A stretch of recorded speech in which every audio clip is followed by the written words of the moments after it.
today we're going to talk about the a current topic which is related to Uniform Civil Code.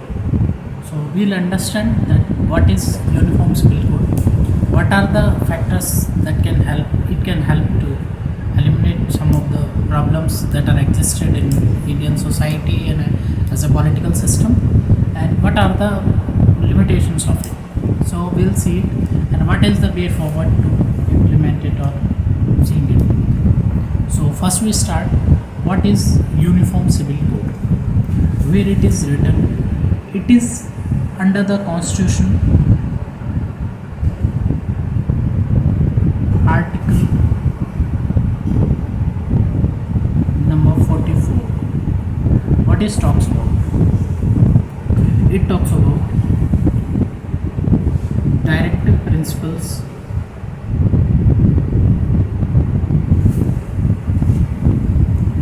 of state policy.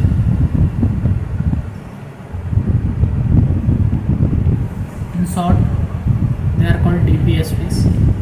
They are directions to the state while implementing the policies from the constitutional makers, from the constitutional state. They are the direction to the state.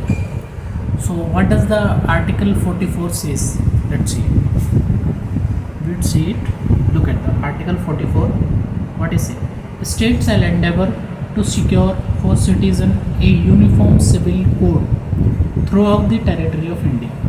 That's mean a uniform civil code throughout the territory of India. The state shall endeavor to implement it. So what is uniform civil code?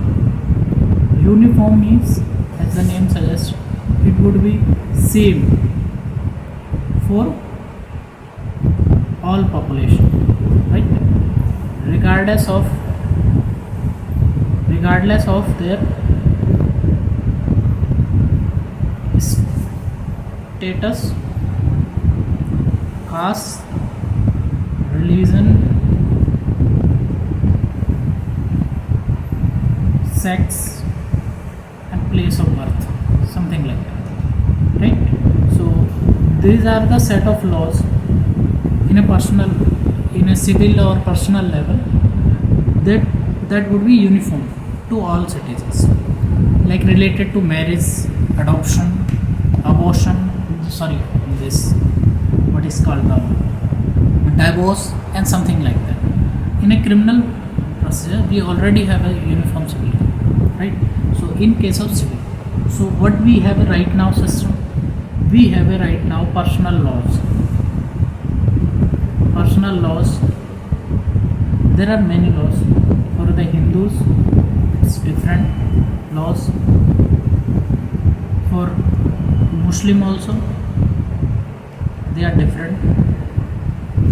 Is there any state where some kind of uniform law civil code is there? Yes, it is in Goa, state of Goa. There is what? There is a kind of uniform civil code is already there.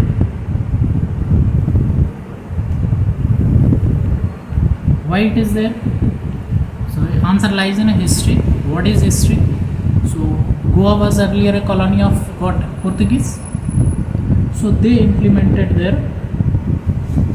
uniform civil code. There was also a law restricting the child marriage and this thing also, right? So we would see the debate right now going. So what are the favorable points? What are the benefits of implementing the uniform civil code? There are many benefits of it.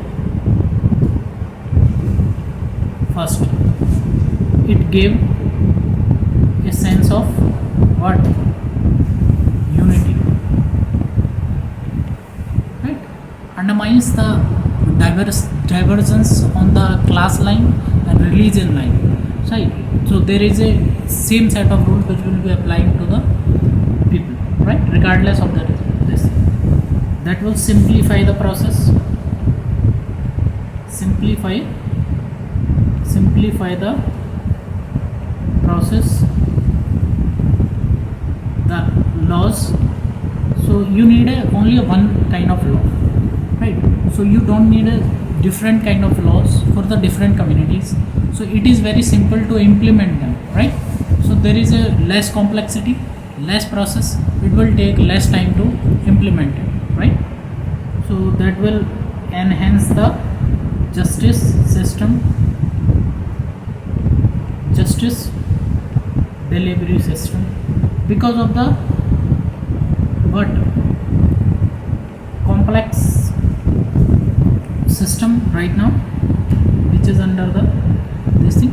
So that will help to, because it will simplify, so the justice delivery will improve and the quality will improve also, right?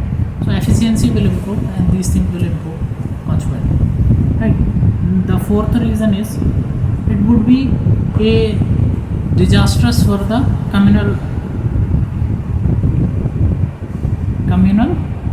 powers.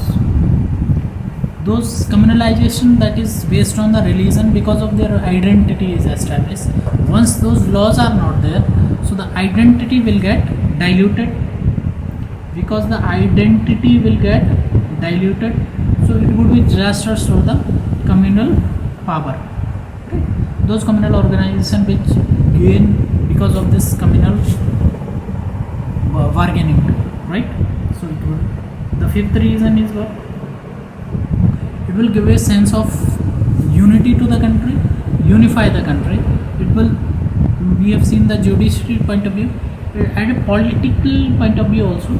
So the as a we have seen that this one also. For the economy point of view is also the classes or the caste line will disappear, and this will do what? This will do what? This would be a economic unification also. Economic unification based on what? Based on what? Based on interdependence between various communities.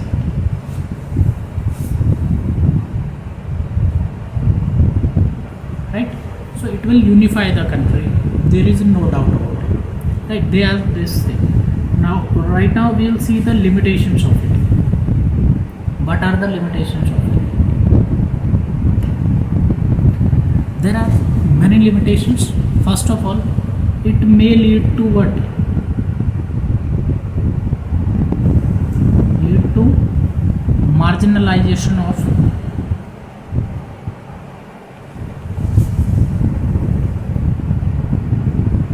minority.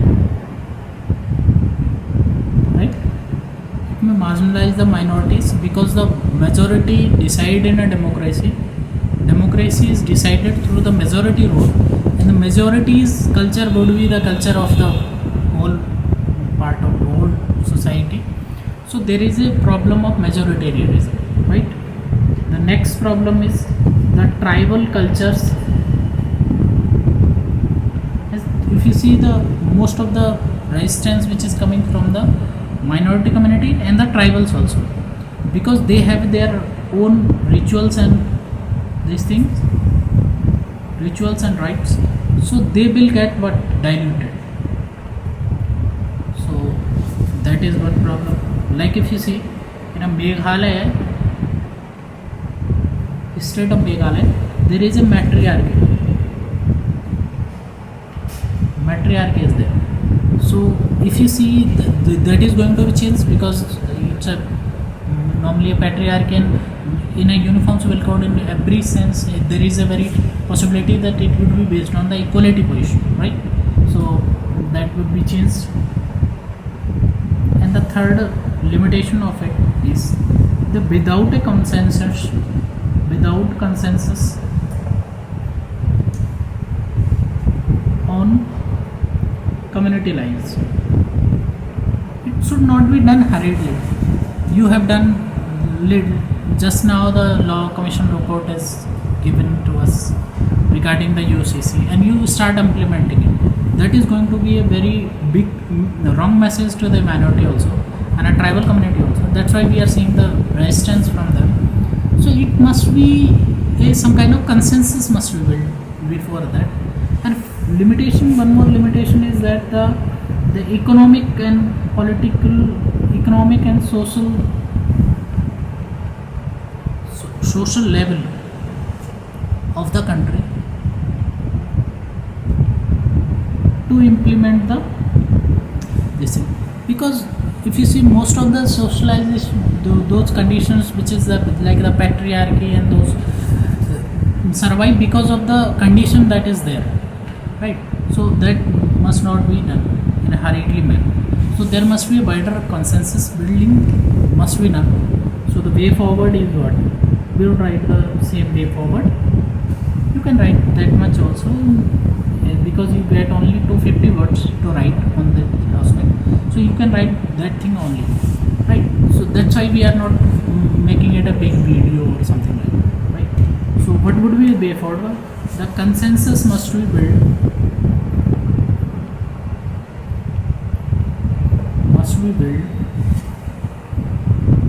to implement it. That should not be like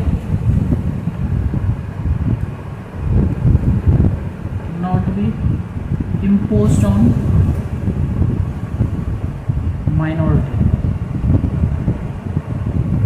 There must be a lot of debate going on this issue. So we must also debate, discuss. When there is a consensus, then we need to implement it. Not in hurriedly manner we implement it, because it would be a disastrous for what? Diversity of India. Diversity of India. So we can write in a conclusion that it would be a disastrous for if we have not implemented it in a hurriedly manner. So it would be a disastrous for diversity of India, which would or may impact the unity in adverse way, right? So there is this kind of consensus building must be done. And if you see some of the benefits of it, it's for the women. If you see, most of the laws are patriarchy is there, so they are, most of them are changed. Like we have seen in 398A has been changed, which was related to the adultery. So that has been changed by this thing. Triple talaq has been changed. So they will change the thing. So that would be best thing for the women and the LGBT communities. So that is going to help them in big way. So that is for today. Thank you for watching. Like, share and subscribe please. Thank you.